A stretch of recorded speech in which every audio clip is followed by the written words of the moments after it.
Sejam bem-vindos a mais um episódio do meu podcast Além dos Números. Hoje eu recebo uma dupla de empresários que são amigos do ramo imobiliário e com o mesmo nome, Bruno De Luca e Bruno Toledo. Sejam bem-vindos. Obrigado, Rodrigo. Obrigado, Rodrigo. Ô Bruno, conta um pouquinho da sua trajetória, como que você chegou nessa questão do ramo imobiliário. Tá. Eu e o Bruno, a gente é amigo de infância, né? Desde os 12, 13 anos de idade. Estudamos juntos no colegial. Enfim, tem essa questão da amizade, né? Eu trabalhava na época que eu entrei no mercado imobiliário, na Deluca Imóveis, né? Foi comecinho de 2017, janeiro de 2017. O Bruno trabalhava na Siemens, no final de 16, ele falou, tô indo trabalhar na empresa do meu pai, me aventurar no mercado imobiliário, né, como muitos falam, né. Eu trabalhava numa agência de publicidade, tinha acabado de finalizar um projeto em Viracopos, que eu estava montando um lava rápido no projeto Garagem, lá da expansão do Viracopos. E, enfim, aí acabei perdendo a licitação lá que teve na época. Foi um trabalho aí que durou um projeto que durou aí 1 ano, mais ou menos, né? Em paralelo, eu estava trabalhando numa agência de publicidade. E aí, em dezembro, que eu conversei com ele falou, tô entrando aqui, desafiador e tal, tô nessa, pensa aí e vamos junto, né? E daí em janeiro, tomei a decisão, já tinha alguns exemplos de pessoas que eu admirava, que atuava nesse ramo e tinha sido muito bem sucedido. E quis entrar sempre gostei de novos desafios, né? E aí, em janeiro de 17, eu entrei, né? Bruno, a empresa é do seu pai. Sim. E aí, para você, teve um caminho mais fácil, mais rápido ou não? Foi tão difícil quanto um processo seletivo? Para a entrada, a questão de um processo seletivo, eu acredito que foi bem mais fácil. Mas assim, a tomada de decisão que baseou a minha ida à empresa familiar, ela foi mais difícil de construir. Então, minha formação é em engenharia. Logo após a engenharia que eu fiz na Facamp, eu fiz uma pós na Unicamp e eu entrei eu sou engenheiro. Eu fui crescendo dentro da Siemens no ramo de energia. Então, tinha uma carreira que estava em ascensão. Fui convidado para atuar fora do país. Uma multinacional, Numa né? multinacional, exato. Eu trabalhava com turbina de geração de energia a gás e a vapor. E assim, quando você, né, sua vida vai te levando para todos os meus amigos também foram para a indústria ou foram para o varejo, e você sai dessa estrutura que uma multinacional te dá, com RH, com recursos, com investimento na sua carreira, e você vai para uma empresa familiar, é uma tomada de decisão bem, bem difícil, bem complexa. Eu levei aí pelo menos 1 ano e meio construindo isso na época ainda deve ter bastante coaching profissional. Eu fui entendendo quanto de dinheiro eu precisava, mas assim, sem dúvida, a existência da empresa familiar e a base que meu pai me deu de segurança tornou a decisão mais fácil. Mas é uma decisão muito, muito difícil, é uma decisão que foi construída, porque o mercado imobiliário, ele, como o Bruno comentou, ele pode te tornar muito bem-sucedido, tem bons exemplos. A empresa do meu pai tem 36 anos no mercado de Campinas, é uma empresa consolidada, sólida, mas mesmo assim ele é um ramo que você tem que saber ter controle financeiro, você tem que ser bem-sucedido com relação a ter uma constância de negócios para você conseguir se controlar numa perspectiva mais de longo prazo. Então, quando você sai do salário da CLT, ainda mais com uma boa perspectiva, é uma tomada garantido, é um rumo de vida diferente. Então, quando você vai, obviamente, empreender, e essa dinâmica de ser um corretor, ela tem muito dessa via de empreender, porque você faz o seu resultado, depende de você o seu resultado. O seu esforço, a seu skill, sua rede de relacionamentos, o quanto você quer crescer, o mercado imobiliário possibilita. Então, sim, foi mais fácil, mas também foi uma tomada de decisão que levou um tempo para eu construir. E Foi fácil, uma coisa, foi fácil, mas foi desafiador. foi fácil, mas foi basicamente. desafiador. E, graças a Deus, eu não me arrependo nenhum dia de ter tomado essa decisão. Isso foi uma das coisas que me conforta. Desde que eu saí da Siemens, mesmo naquele momento que foi foi um momento específico onde eu tinha uma proposta para ir trabalhar fora do país, em Görlitz, na Alemanha, eu falei, não, vou seguir para esse ramo junto com a empresa do meu pai. Não me arrependi nenhum dia. Disso eu sou muito feliz. Seu pai sempre te deixou muito livre, ele não ficou pressionando para isso. De jeito nenhum. Meu pai deve ter tido mais medo do que eu. Sem dúvida. Porque ele se esforçou bastante para que eu e meu irmão chegássemos na formação que temos. E aí veio o filho caminhando numa dinâmica de multinacional. E aí, né, E essa tomada de decisão é muito difícil. Ele ficou com mais medo do que eu, sem dúvida. Mas ele sempre deixou a porta aberta. Não por ser um mercado não promissor, mas sim por ser um novo desafio, sendo que ele já estava bem engajado ali nos Exato. trilhos, né? É que eu acho que às vezes as pessoas também, a multinacional, ela vai te dar segurança. Exato. Mas empreender é para poucos e a gente tem que pensar de fato o que a gente pode fazer. Então, Exato. quando vocês estão empreendendo, é o que você falou, né? Eu crio o meu resultado, eu crio onde eu quero chegar, eu crio o meu caminho. E eu acho que é uma decisão que você tomou difícil, mas eu acho que de alguma forma, eu sempre falei isso para vocês dois, vocês têm o quê do empreendedor muito firme, né? Eu nunca vi duas pessoas se relacionarem tanto como vocês dois. E você trouxe isso na sua fala. Porque o tempo inteiro, dentro do mercado de vocês, também é um mercado muito de network, não é? Sim. Bastante. Porque são negócios que vão acontecendo, vocês têm que saber o que estão vendendo. E um negócio puxa o outro, né? Você está fazendo um negócio aqui numa mesa, de repente, dessa mesa, fechando um negócio, nasceu mais 3 e vai. Bem isso, um negócio puxa o outro. E vocês ficam focados mais no ramo dentro ali da imobiliária, porque a imobiliária também cuida de locação. Mas vocês dois são ligados mais à compra e venda. Então assim, mais para ter um panorama geral, tem a empresa Deluca Imóveis, hoje ela atua nos diversos ramos que uma imobiliária familiar nessa região de Campinas atua. Então, é locação, administração de locação, lançamento e venda de imóveis de terceiro e venda de imóveis corporativos. Aí, eu e o Bruno, há alguns anos, a gente tem focado mais na dinâmica corporativa. Então, a gente foca o nosso tempo, o nosso esforço, o nosso empenho, ele é focado em negócios corporativos. Quando eu digo negócios corporativos, são imóveis com renda, incorporação, a gente auxilia as construtoras a desenvolver projetos verticais, horizontais, de Minha Casa Minha Vida, de alto padrão. Então, a gente respira mais a parte corporativa, que é uma parte que exige, sim, um networking, que exige que você se relacione, exige que você crie laços, que você entenda o que você consiga fazer um mapeamento do que aquele investidor, construtora, fundo de investimento está procurando e que você desenvolva isso, consiga captar dentro do mercado o que aquela pessoa está buscando. Então, um investidor, algum grupo, ele vem, eu quero fazer um prédio comercial ou um prédio para a família, vertical, mas eu queria uma área nobre, ele dá essas ideias e vocês buscam dentro do mercado aquilo que fecharia com ele. Exato. Exatamente. Porque cada terreno tem seu potencial construtivo, tem uma legislação ali para poder construir, né? Então, muitas vezes chega um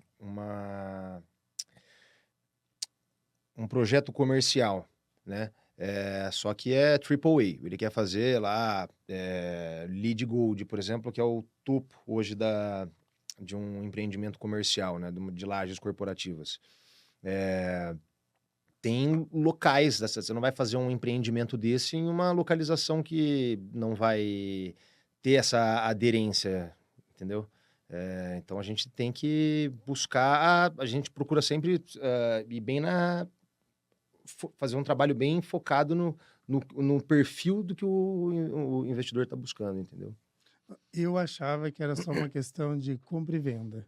Não achei que, de fato, você precisava fazer um estudo buscando aquilo que o cliente está querendo, está se enquadrando. Então, vai muito além disso.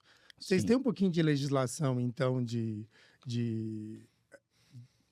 legislação imobiliária para entender cada local, cada cidade, tudo mais? sim, Totalmente. sim, tem que ter. Tem A que gente ter. tem a equipe jurídica que faz uma análise aí da dinâmica para trazer segurança a qualquer tipo de transação, para assessorar em contratos, mas na nossa ramo de atuação, você tem que entender a legislação do município, seja ele qual for. Então, e ela muda, ela vai se adaptando, então assim, Campinas, por exemplo, vou dar um exemplo de Campinas. A cada 10 anos muda-se o plano diretor.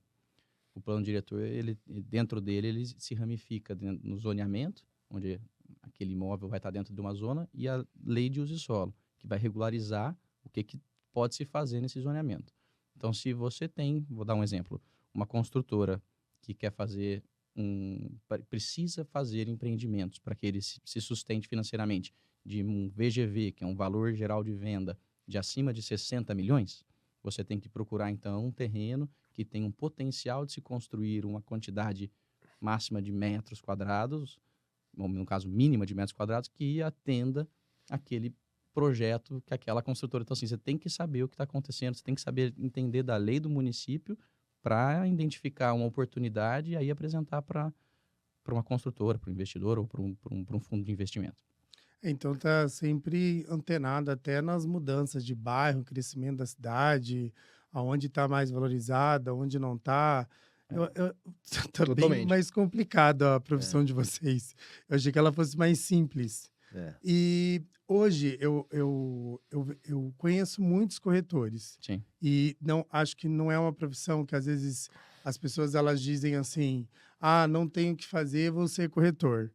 E aí é o que eu falo para todo mundo. Existem as pessoas que entram nisso e não vê de fato uma seriedade no trabalho, porque eu conheço, no caso vocês dois, são muito bem-sucedidos em compra e venda de imóveis.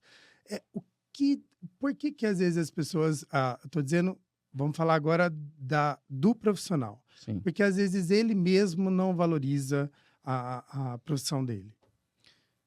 É um calcanhar de Aquiles esse assunto, esse tópico. Eu vou tentar não entrar em nenhum detalhe específico, mas assim, realmente o mercado é uma barreira de entrada muito pequena para você se tornar corretor de imóveis, no geral. Então, você tem que fazer um curso do Cresce. O curso do Cresce é um curso, sim, que te dá o mínimo de bagagem necessária, mas é muito fácil de você se tornar corretor de imóveis. Muitas vezes as pessoas pensam, né, eu não tenho mais o que fazer, eu me aposentei, vou virar corretor de imóveis. E vamos ver no que dá. E acredita que isso pode ser super... então, essa dinâmica e esse mercado, ele se torna, então, eu vou usar a palavra assim, um pouco prostituído, é um mercado muito difícil, um mercado onde tem uma concorrência muito grande e se você hoje é um corretor de imóveis e você não se empenha em criar a sua própria dinâmica de trabalho, a sua própria rede de relacionamentos, a sua própria Se você não tem essa essa disciplina, você realmente acaba se tornando uma pessoa mais que com resultados não tão expressivos. O que é legal desse ramo é se você tiver empenhado, se você tiver um bom tutor, se você tiver uma linha de raciocínio onde você eventualmente se torne especialista em alguma coisa, o seu sucesso, você tem grande chance de ter sucesso. Você tem grande chance de ter bons resultados. Mas é aquela questão, né, que a gente acaba falando. O dinheiro ele tem que ser a última preocupação, né? Às vezes a gente Sem vê, dúvida, sem eu vou dúvida. fazer uma venda, conseguir ganhar o ano. Mas se você fizer seu trabalho bem feito anteriormente, que nem vocês estão trazendo, ter estratégia, ter conhecimento, fazer uma rede de network, fazer a sua metodologia de trabalho, Exato. a venda vai ser consequência de um excelente trabalho que está fazendo.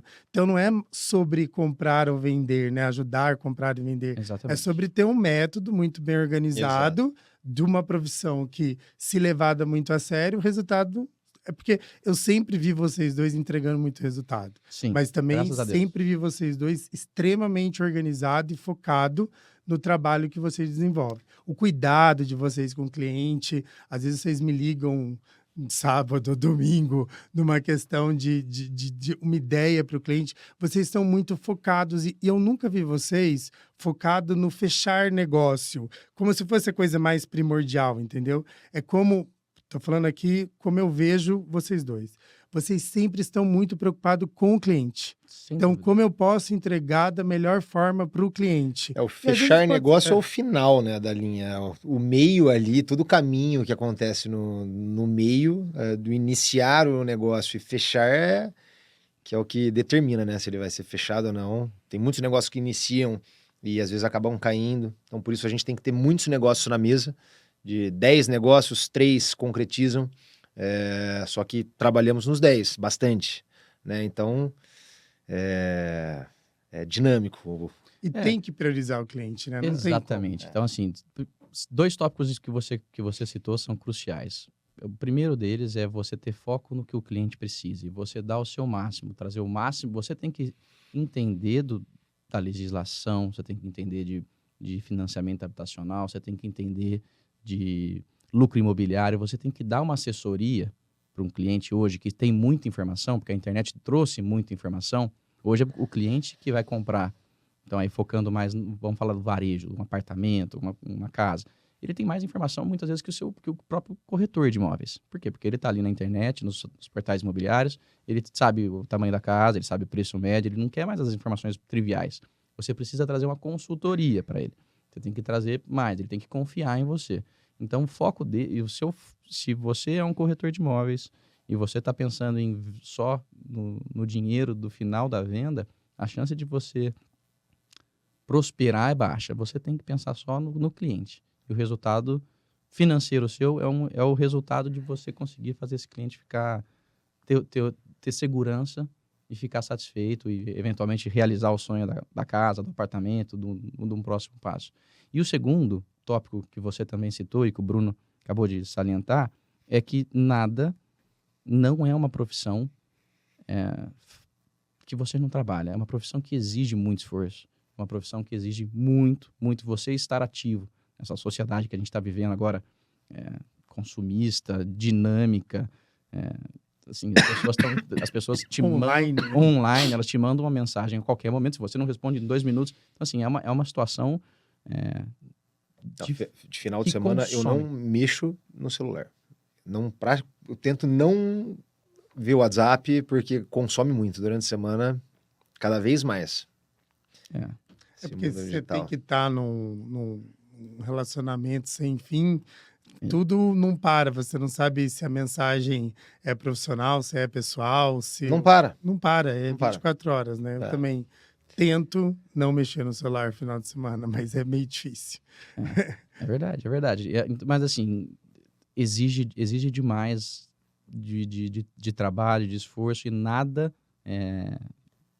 substitui isso. Então, se essa pessoa que está no mercado imobiliário, ela tem que entender que não é um mercado. Se você não fizer nada, você também não vai colher nada.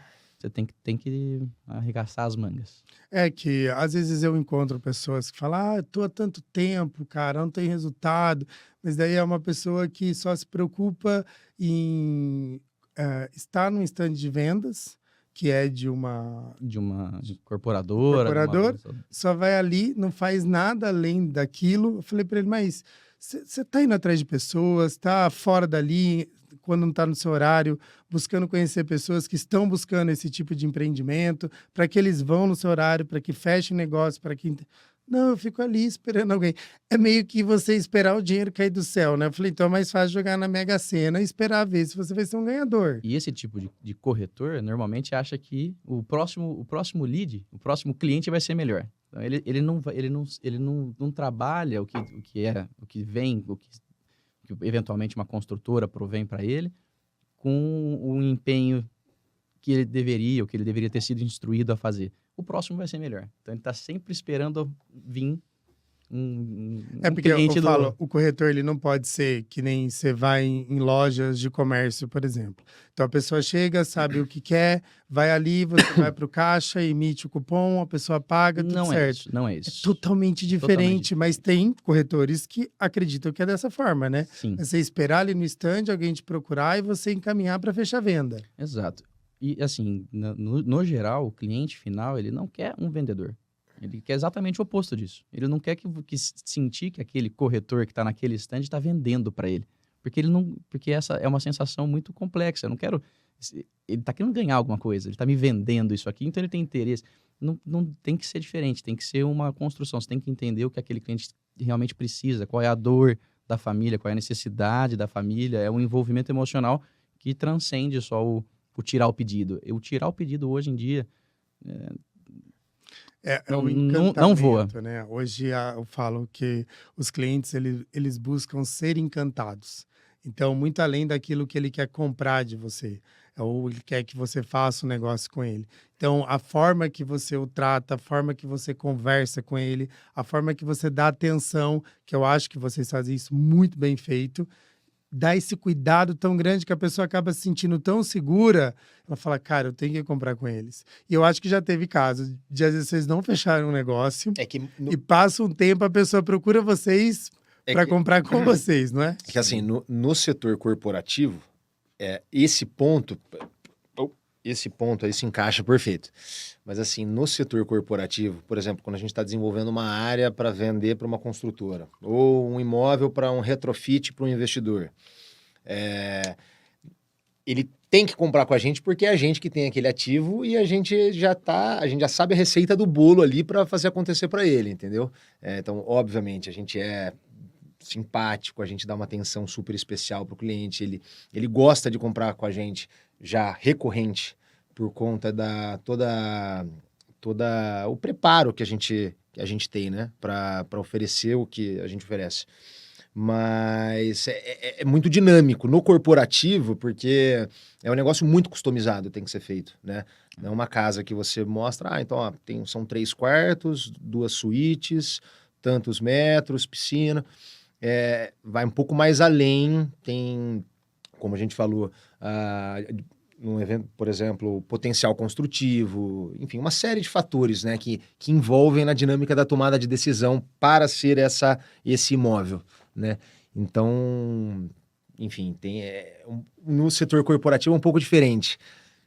Porque vocês acabam, então, às vezes, tendo áreas. Então, eu tenho uma área, por exemplo, eu confio a vocês para vender essa área para mim, e essa área é uma área desejada para o setor de empreendimento que quer aquela área específica para desenvolver um negócio. E aí vocês estão com essa área na mão, é isso? Então eu vou dar um passo para trás e a gente já chega nesse passo. Quando a gente, hoje, né? Então, saindo do viés de uma imobiliária padrão, tradicional, eu e o Bruno, a gente também trabalha com clientes que têm desejos diferentes, que são, então, a gente atua principalmente, e grande parte do nosso tempo, com fundos de investimento, que vão fazer emissões para abrir... É que assim, são 3 empresas, né? Por exemplo, tem a Deluca, que é a empresa familiar, que é o que a gente estava explicando até agora. Exato. Na BNO, que é a empresa que a gente montou no final de 2018, mas não abriu empresa nem nada, foi no finalzinho de 2019 que a gente foi abrir, inclusive, um escritório que acho que é Direciona, né? Que a gente foi abrir. Galanzinho. E aí, enfim, e na BNO, a ideia, né? Tem que falar mais perto do microfone. Isso.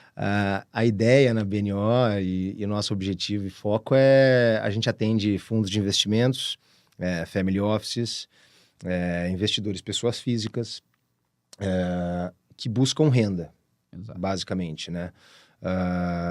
Dentre eles, por exemplo, BTS, expansão de indústria, venda de um galpão logístico, tem que ser refrigerado, não tem... Enfim, é uma série, é um marco muito abrangente, né? E a gente abriu a empresa justamente para conseguir conduzir com esses fundos com uma perspectiva a nível nacional, porque como que funciona? A gente tem hoje, por exemplo, 60 parceiros, né? Escritórios parceiros. Por exemplo, eu tenho um escritório no Rio de Janeiro de advocacia que nos indica vários clientes, né? Então, puta, ó, eu tenho um frigorífico aqui no Rio, ele está querendo expandir operações, está querendo desenvolver uma nova unidade em Jundiaí, tem alguma coisa pronta para ele? Não, ó, a gente tem aqui uma área que dá para a gente desenvolver e construir para ele. Daí a gente traz um investidor que não é esse cliente, traz um fundo que vai comprar o terreno, desenvolver o imóvel e ele vai alugar do frigorífico, né? Então, assim, de novo, é customizado e dinâmico, né? Então, assim, a gente montou a BNO com esses olhos, né? Mais para o setor de fundos de investimento, né, em geral. E aí, na pandemia, a gente montou a Capital Rápido, né, que é junto com o Zé Silvestre. E foi na pandemia? Foi em março de 2020. Foi um pouquinho antes da pandemia, na realidade. Que é o Zé, que é da GTR. A Capital Rápido é basicamente uma JV, né, uma joint venture. O José fica em Jurerê, nós ficamos aqui em Campinas, e nessa dinâmica dos parceiros que a gente tem, inclusive dentro da BNO, ele tem a mesma dinâmica com a GTR, né? Então isso daí torna, 100 parceiros no Brasil inteiro que trazem operações não só de ativos com renda, desenvolvimento de BTS e imóveis somente, e sim dinâmica... e sim de crédito, né? Então, por exemplo, na pandemia, muitos fundos de investimentos que estavam com caixa, que estavam comprando imóveis, pararam, né? Seguraram, o mercado ficou muitas incertezas e seguraram as propostas. Só que, puta, você viveu isso de perto com os empresários, folha de pagamento sangrando, nego mandando 200, 300 funcionários em massa embora. Ou seja, eles precisavam mais que nunca captar recurso, né? Injeção de caixa. E muitas vezes, tem uma operação que a gente faz que chama sale leaseback, né? Onde a gente vende um imóvel. Então, vamos lá, eu vendo a sua laje corporativa da Direciona, você está querendo montar uma em São Paulo.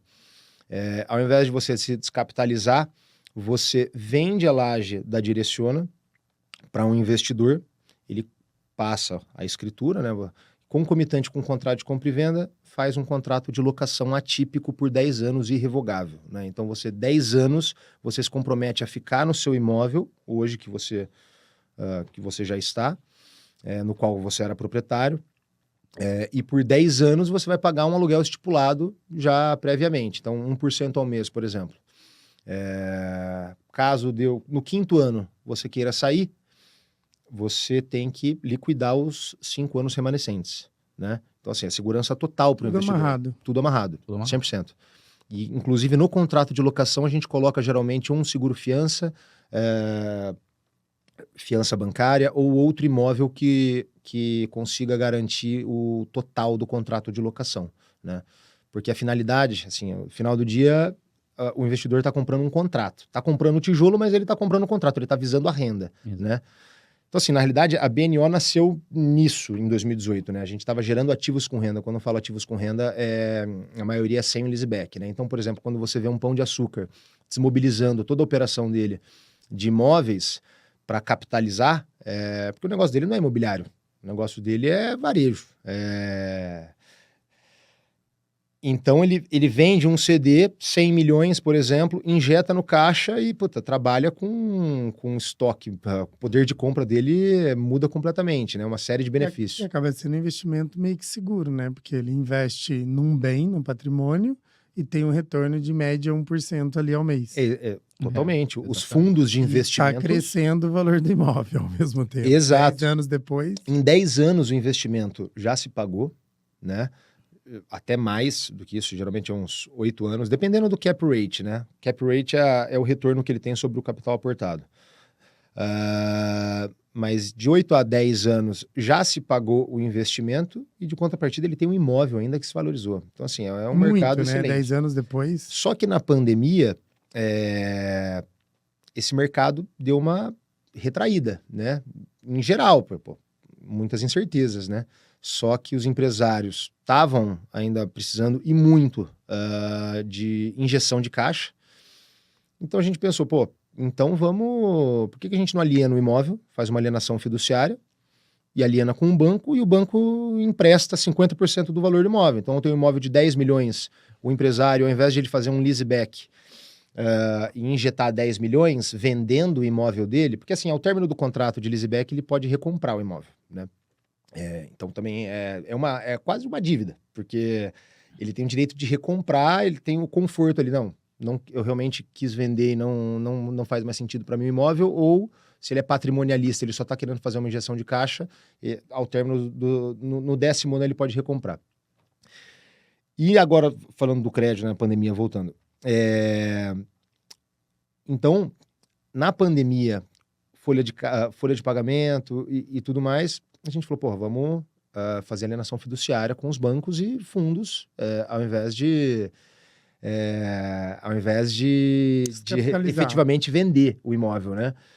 E de repente... Deixa eu só trazer um ponto. Na verdade, nesse momento da pandemia, os investidores da nossa carteira e do mercado pararam de fazer as ofertas de sale e leaseback, eles retraíram porque o risco era muito grande, porque as empresas não estavam se sustentando, a saúde financeira começou a ficar mais instável. Então, as propostas de compra foram se esvairindo. E aí, mas aquele cliente, o dono do galpão, o dono da laje, ele ainda precisava do dinheiro. Então, uma forma da gente se trazer e atendê-lo era... Exato. O que ele precisava, no final das contas, era do dinheiro. Ele podia fazer isso na operação de sale leaseback, ele poderia fazer isso fazendo um empréstimo com o banco. Por exemplo, aí a gente criou a Capital Rápido. Tinha um investidor lá com 50 milhões em proposta, né? Em um CD de um ativo em Curitiba. Só que assim, tem 90 dias de diligência, um processo longo para vender um imóvel para um fundo. Geralmente, vender um ativo para um fundo é de 4 a 5 meses, né? É moroso o processo.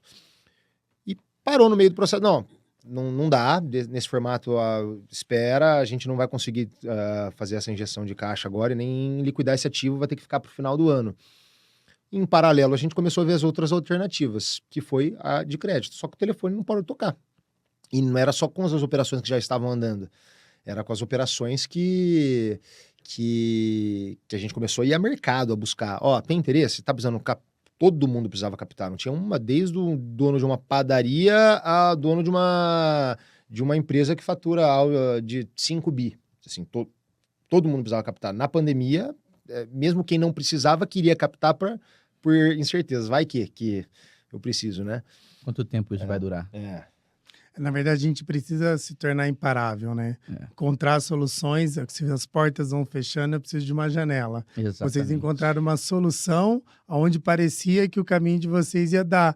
Vou tirar umas férias, vou dar uma descansada. Famoso, eu chamo do... Preciso trabalhar, achar soluções novas. A gente vendeu o guarda-chuva na chuva. Basicamente foi isso. Exatamente. O lenço da crise. A gente teve que mudar um pouco o foco e aí a gente se especializou em crédito.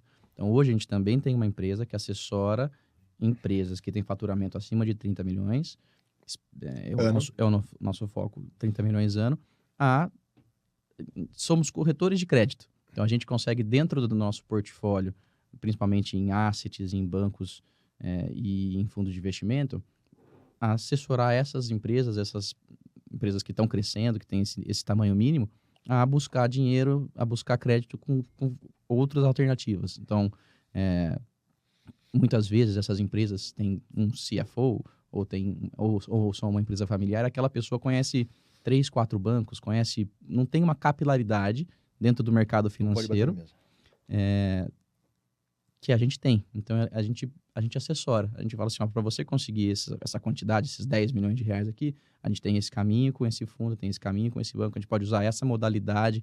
E é aí que a gente começou a Capital Rápido. Vocês abriram super o leque, né? Exato. E o diferencial nosso na Capital Rápido, por exemplo, e até na BNO também, nesse mercado de fundos e bancos que a gente atua, hoje a gente fala com mais de 300 investidores, dentre fundos, bancos, assets, family office, a gente chega pelo topo da pirâmide, né? Então, quando a gente fala com um banco, a gente, pelo menos com um superintendente que a gente busca falar, né? Ou um diretor-geral Brasil. Por quê? É quem vota no comitê. Quem tem a caneta para validar ou não um crédito, entendeu? E não que a gente tenha algum tipo de privilégio por isso, e sim que a gente dá a entrada. As pessoas, esse setor é dinâmico, então a gente manda uma operação para um superintendente, ele vai analisar, ó, interessa para nós, o gerente tal que vai atender.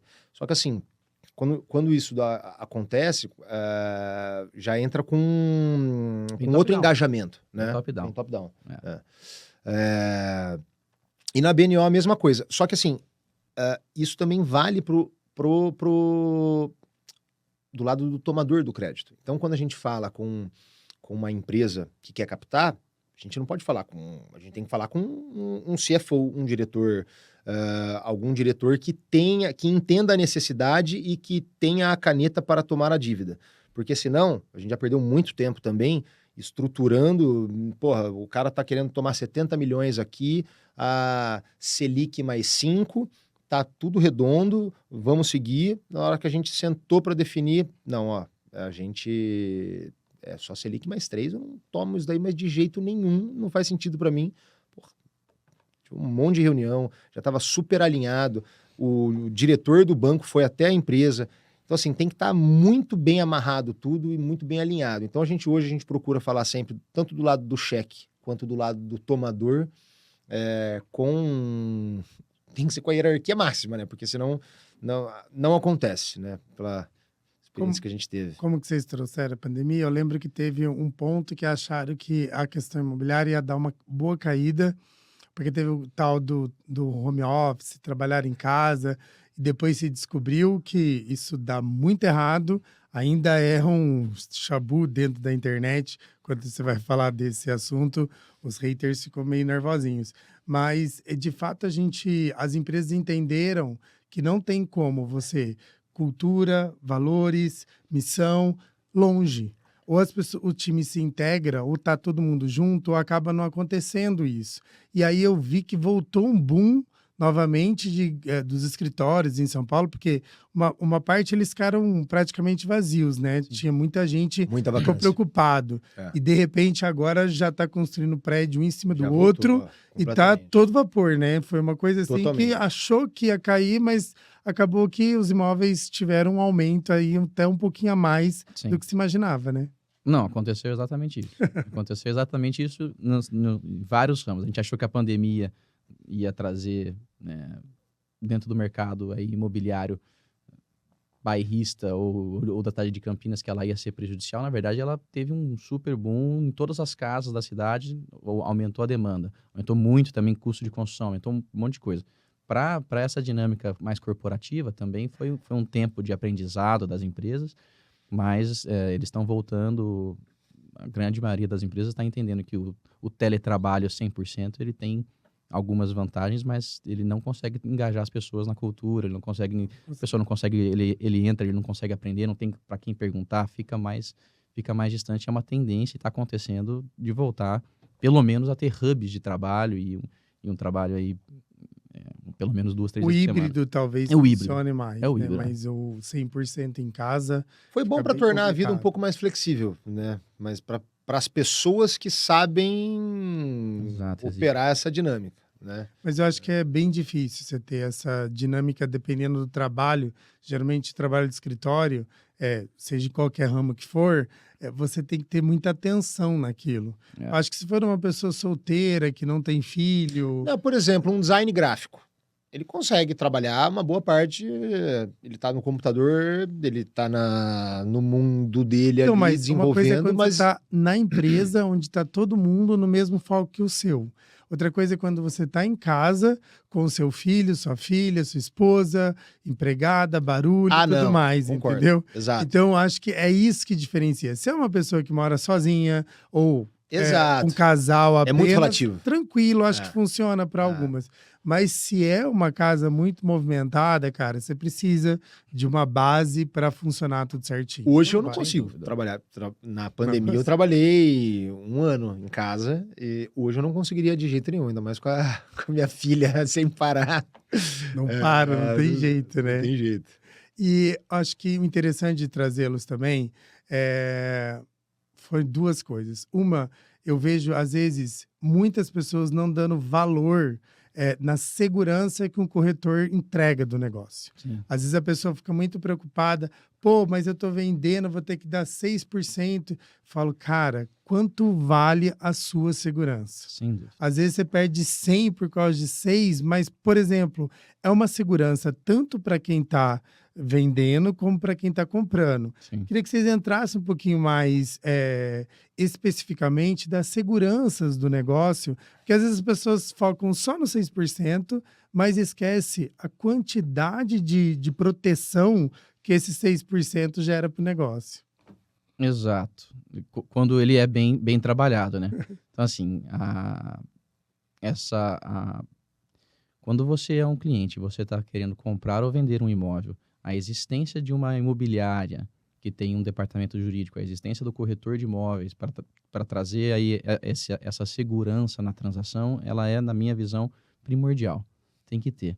Existem muitos riscos ao comprar e ao vender que você acaba se eximindo. Efetivamente, você tem que fazer isso com empresas sérias e com corretores sérios que estão ali para trazer, sabem o que estão que fazendo, sabem o né? que estão fazendo. Existem, você tem que saber, tem que ter essa triagem também, mas a existência dessa figura traz muita segurança. Existem diversos casos aí de pessoas que o negócio pode eventualmente voltar e você perder o que você investiu. Você tem que entender a pessoa que está vendendo, se ela tem problema trabalhista, se ela tem problema civil, se eventualmente esse imóvel está rolado em algum processo, e muitas vezes isso pode ou não estar na matrícula do imóvel. Então, assim, é muito importante. Que o corretor acaba colocando para o pessoal, isso aqui pode dar problema no futuro, é melhor você não fazer essa negociação, né? Ah, não, a gente declina muito o negócio, Aí, principalmente dentro da imobiliária, a gente não faz o negócio, a gente aconselha a não fazer pelo menos um por mês. Assim. Esse negócio aqui não vai dar certo, esse negócio está trazendo um risco jurídico que não vale a pena correr. Sempre quem está comprando tem mais risco do que quem está vendendo. Quem está comprando tem que se assegurar que foi feita uma análise jurídica da pessoa que está vendendo, seja ela uma pessoa física, uma pessoa jurídica, e do imóvel. Então, você tem que fazer essas 2 análises. A empresa que você está contratando, essa imobiliária, esse corretor, ele tem que analisar isso, ele tem que te passar todas as certidões e aí sim você assinar um compromisso particular. Porque são um monte de certidão negativa que tem que tirar, saber a vida da pessoa que está vendendo de cabo a rabo, né? Tem que revirar a situação ali, né? Sim, assim, para cada venda são mais de 30 certidões de uma pessoa física. E aí, que eu acho que essa é a importância para mostrar, né? O 6%, ele é um trabalho árduo e longo. Sim. Ele não, quem está vendendo imóvel, às vezes acha que é o 6% só porque ele encontrou o comprador. Não é. Não, meu. Tem uma gama tão grande de trabalho nos bastidores que eu falo assim, é que vocês olham como se fosse um programa de domingo. Que você vê ali o apresentador, aquele show acontecendo. Basicamente, mas a tem gente uma faz acontecer. estrutura por trás Sem dúvida. gigantesca para aquilo ali dar certo, né? Sem dúvida. E eu acho que é extremamente primordial. Eu falo, tem clientes meus que às vezes querem fazer negócio e falam, cara, mesmo que seja seu amigo, vai para o imobiliário. Não, existe... Porque você não sabe o que tá por trás. Às vezes, nem a pessoa que está vendendo, às vezes não é nem uma fé dela. Ela nem sabe que está enrolada em algum outro processo. Hoje tem tanto casos, eu já vi no escritório, de estar enrolado em inventário que não foi finalizado. Muito. Não sabia. O cara comprou, perdeu o imóvel, porque na hora de julgar, esqueceram de pôr esse imóvel, ele perdeu o imóvel. Isso acontece. Essa assessoria jurídica ela é crucial. Existem clientes que têm essa consciência e que muitas vezes são alguns exemplos de pessoas que ligam para a Deluca, no caso, para a Deluca Imóveis, e falam assim, ó, eu já tenho comprador, mas eu quero pagar para você ver se está tudo certinho. Então, assim, existe o oposto também. Existem pessoas que valorizam essa assessoria para você fazer o contrato, porque o contrato também é muito importante. O contrato te exime de diversos riscos, tanto na venda quanto na compra. E Mas o brasileiro, né, não quero generalizar, mas o brasileiro tem uma tendência de que, eu vou direto, tá mais barato, eu tô tendo um ganho ao ir direto e, eventualmente, essas pessoas acabam, o barato sai caro. Sai, é um trabalho extremamente necessário.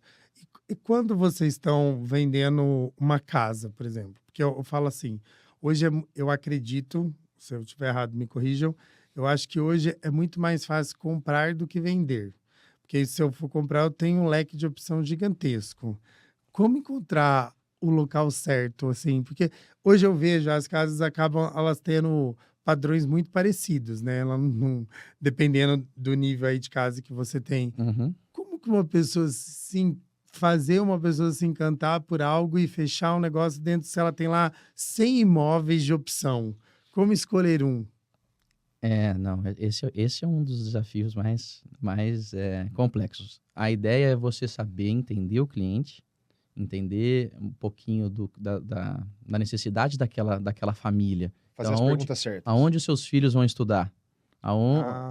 O que você valoriza num condomínio? Você precisa de um condomínio? Não, eu vivi a vida inteira em casa de bairro. Legal, então você tem que saber conduzir e a sua experiência no mercado te trazer para aquela pessoa o conforto de um certo nicho. Então, para esse seu estilo, para esse seu perfil, esse bairro é adequado. Ou esse condomínio é o melhor. O Alphaville, essa região do Alphaville que tem 5 condomínios, você tem que restringir. Se você não restringe, você conduz e explica onde aquela pessoa tende a ter a melhor qualidade de vida.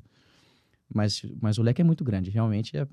Se você... Mais uma vez, tem um trabalho super árduo por trás para entender. Sempre tem. Tem que nichar. Muitas vezes acho que é isso. Eu vou apresentando, então, tem que conhecer mesmo da profissão, né? Aprofundar na profissão. Tem. Porque às vezes a gente fica pensando, ele vai abrir várias portas como se fosse uma sorte. Entrei, é essa casa. Não é. Vocês fazem uma conversa muito bem antes com quem quer comprar, para entender e ser meio assertivo na hora de mostrar uma casa. E esse tem sido o desafio, porque muitas vezes esse cliente da casa, ele tá falando com 7 corretores ao mesmo tempo. E ele tá trocando mensagem com 7 pessoas, ele nem sabe mais o que ele falou para cada um, porque a internet trouxe isso, né? A internet trouxe essa facilidade. Ele viu uma casa, ele clicou, mas ele clicou numa outra.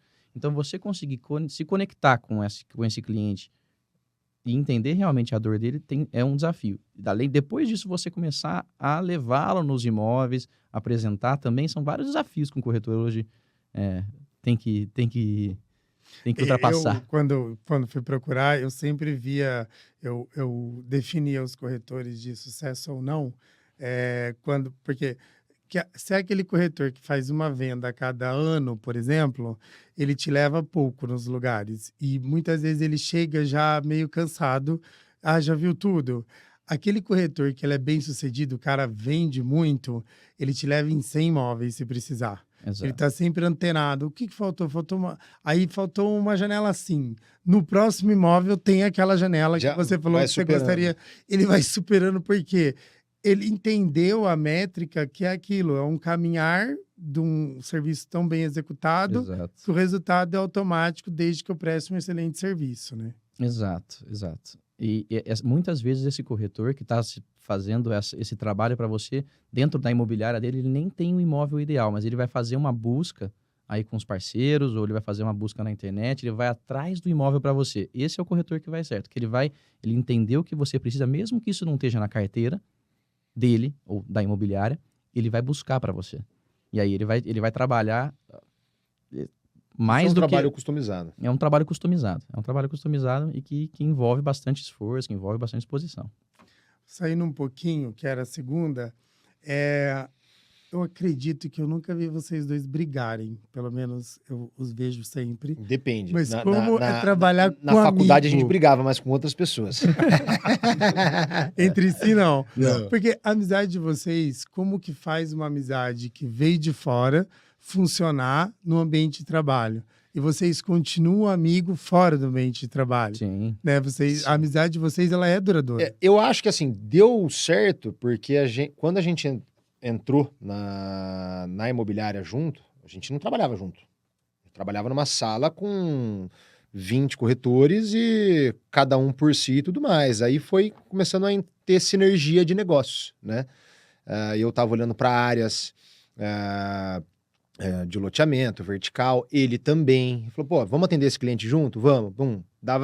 A gente ia atendendo bem e dava certo. Aí 2, 3, 4, 5. Até que a gente falou, pô, vamos começar a trabalhar junto e foi indo. Foi bem natural, não foi nada... Não existe um segredo. Tem sido natural com a gente. Graças a Deus somos amigos, e empresários e sócios e a gente realmente não briga. Eu vejo vocês muito mais como irmãos do que como amigos. Porque vocês comemoram o sucesso, às vezes, pessoal um do outro. Sim, um torce muito pelo total. outro. É uma coisa assim que eu falo, meu Deus, eles... Pô, mas amigo pra mim é isso também, né? Sim, mas Você é tem que difícil vibrar. quando... uma coisa é a gente ter uma amizade que a gente vê uma vez por semana, Sim, uma vez por mês. Vocês se veem todo dia, praticamente. Né? E essa amizade, ela continua cada vez mais forte. Eu conheço vocês, acho que tem em torno de 8 anos. Sim. E eu só vejo a unidade de vocês se fortalecendo sempre mais. Eu nunca vi uma rachadura ou qualquer coisa que diminuísse o dia anterior que eu vi vocês. Sim. Vocês sempre estão nesse sonho, preocupado. Às vezes eu converso em particular com vocês, e agora vocês vão saber disso, né, em Unidos, sempre um está preocupado com o outro. Sempre um está falando bem do outro. Sim. Você sempre traz o Luca e você sempre traz o Toledo. Eu acho isso tão interessante que eu falo, isso é amizade mesmo, né? O cara que te defende, que eu falo, você quer ter uma boa amizade? Se alguém falar mal de você, levanta da mesa. Esse é seu verdadeiro amigo. Ele começa a falar mal de você, eu te defendo. Fala, pô, Rô, não é por aí. Obrigado, Eu falei, não. Estão querendo me pôr enrascada. E vocês fazem isso. Eu acho isso dá certo a amizade. Se você souber... Mas é engraçado, é perfil de pessoas isso. Porque, por exemplo, eu tenho vários amigos, assim como ele também tem, que assim... Posso até estar enganado, mas eu analisando, não acho que poderia dar certo, de repente, trabalhar junto, entendeu?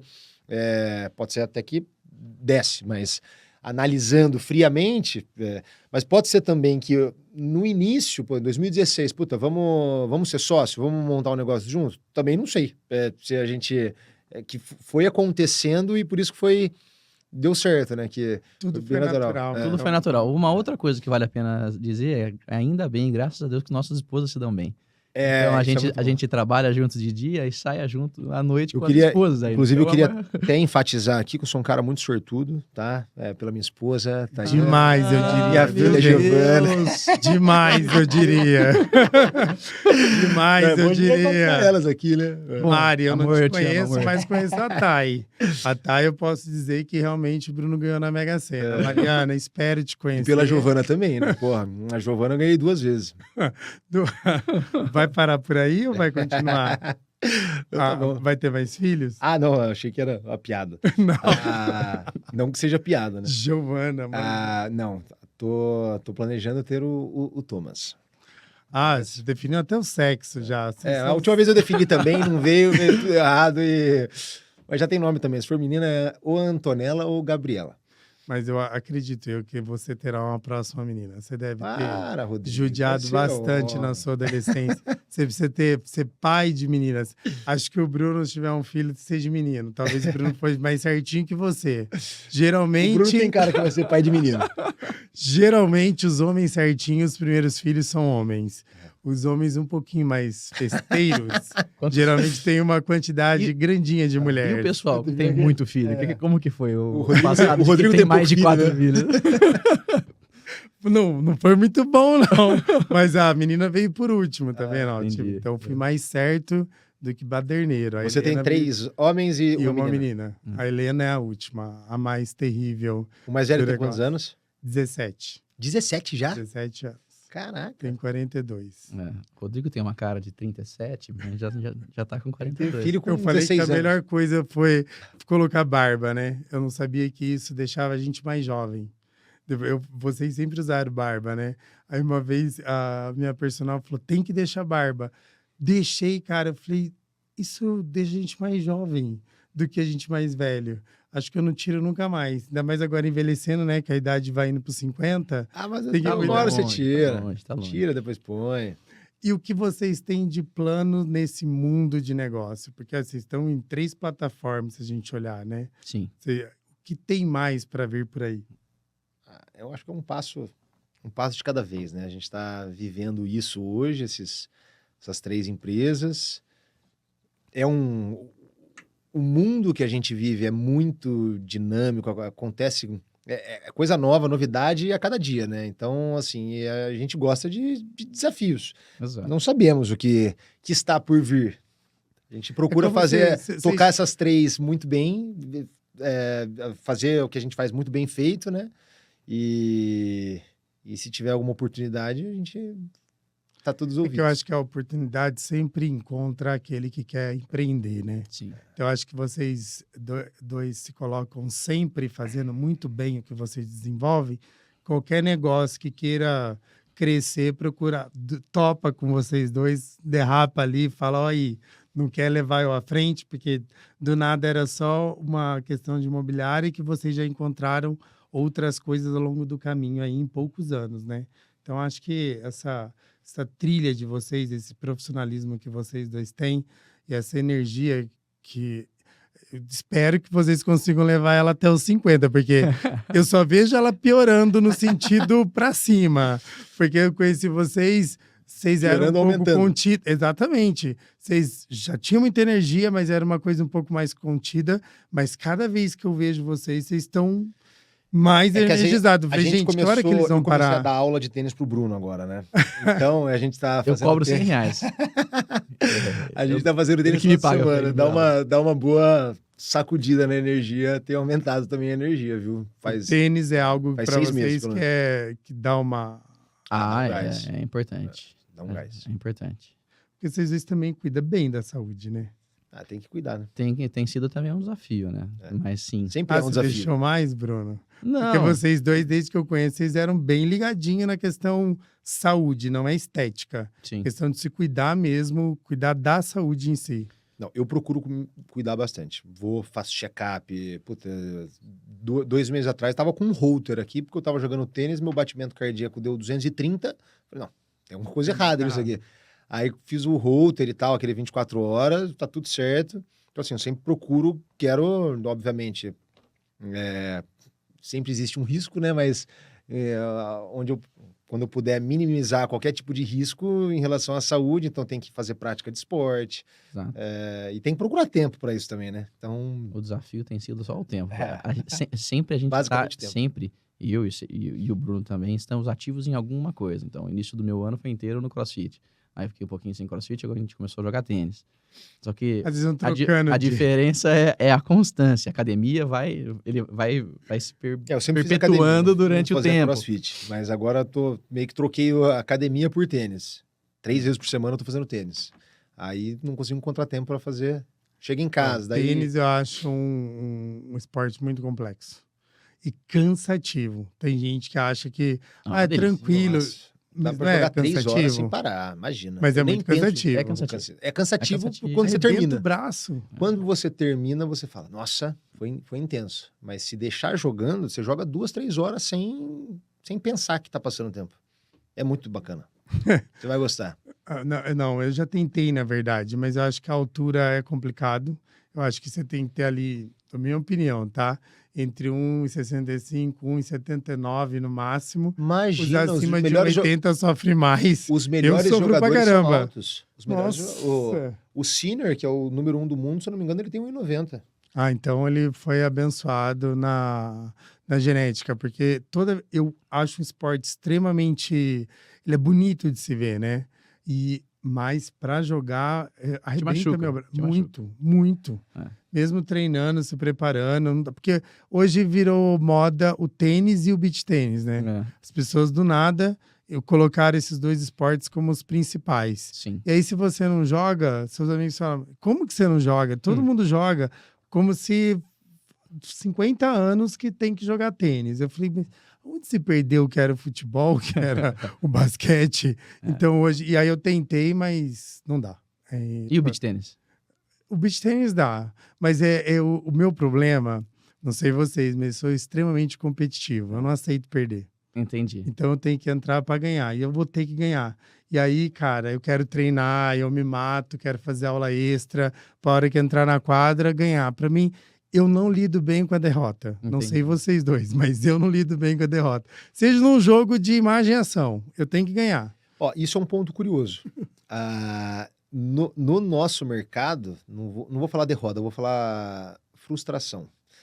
É um trabalho mental que a gente tem que desenvolver de saber lidar com frustração. Porque, assim, tem muitos negócios, por exemplo, que a gente viveu e trabalhou muito em cima de projetos, por exemplo, de 1 ano, às vezes, e muito, assim, intenso. Assim, era 2, 3 vezes por semana, extremamente focado no projeto para ele acontecer.